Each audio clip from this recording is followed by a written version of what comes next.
प्रशंसा की इच्छा ही निंदा का दुख पहुंचाती है।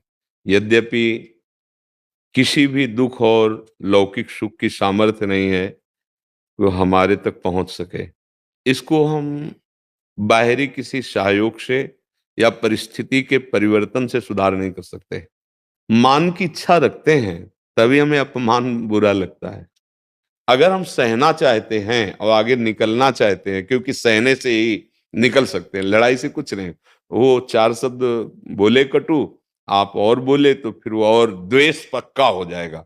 द्वेष हो जाएगा तो हृदय जलेगा, भजन होगा नहीं, भगवत मार्ग पुष्ट नहीं होगा।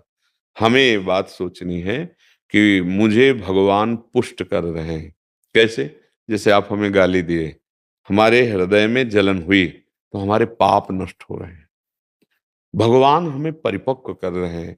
जैसे आपको कोई विदेशी भाषा में गाली दे तो आपको कैसे, आप भाषा नहीं जानते तो ऐसे देखोगे ला, कुछ बोल रहा है ऐसा लगेगा और आज चले जाओगे, कोई दुख नहीं होगा। बाबा बोले जब आपकी भाषा में आपको गाली दे, अपमानित करे और आप वैसे ही चले जाओ जैसे विदेशी भाषा में सुनने पर, तब आपको माना जाएगा कि आपका साधन ठीक चल रहा है। अब मान और अपमान, लाभ और हानि, सुख और दुख, ये द्वंद्व हैं। अगर आप भजन नहीं करते, सत्संग नहीं सुनते, तो इन्हीं द्वंद्वों में पिसोगे। हमारा जो कर्तव्य, यदि हम केवल अपने कर्तव्य को देखें, उसके कर्तव्य को ना देखें, तो हमें कोई दुख नहीं होगा। हम अपने कर्तव्य को तो कर रहे हैं, अपने कर्तव्य के बदले में उससे हम कर्तव्य चाहते हैं कि हम आपको इतना प्यार करते हैं, ऐसे चल, तो आप कम से कम इतने मृदु वचन तो बोल सकते हो ना। आप कड़वा क्यों बोले हमारे लिए?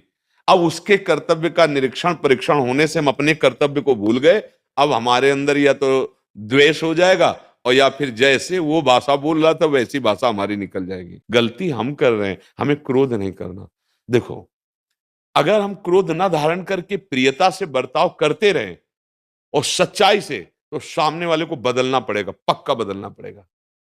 बहुत बड़ी सामर्थ्य प्रियता में होती है। और अगर नहीं बदलता और आप सह रहे हो, तो उसको ऐसा भयानक दंड मिलेगा कि उसे टूटना पड़ेगा, बदलना पड़ेगा। ऐसा नहीं है, सत्य में सामर्थ्य होती है।